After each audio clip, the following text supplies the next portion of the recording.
Inimbitahan na magpulong sa Islamabad, Pakistan ang mga opisyal ng Amerika at Iran para makipagnegosasyon bukas, Abril 10. Yan ay para matigil na ang 5 linggong giyera sa gitnang silangan.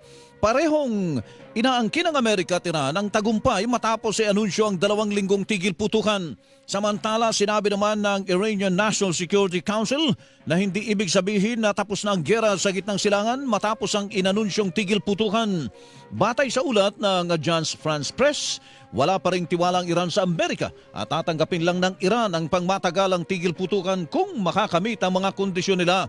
Kabilang narito ang pagkontrol sa Strait of Hormuz, tuluyang pagtatapos ng giyera sa Iran kasama mga kalyado nila at pag-aalis ng mga tropa ng Amerika sa lahat ng base militar sa reyon. Nais din ng Iran na alisin ang sanctions sa kanila, bayaran sila ng danyos at i-release ang frozen assets nila. Gusto rin ng Iran na tanggapin ng Amerika ang kanilang uranium enrichment program na ayon sa Amerika ay ginagawa ng Iran para gumawa ng nuclear weapon na itinanggi naman ng Iran.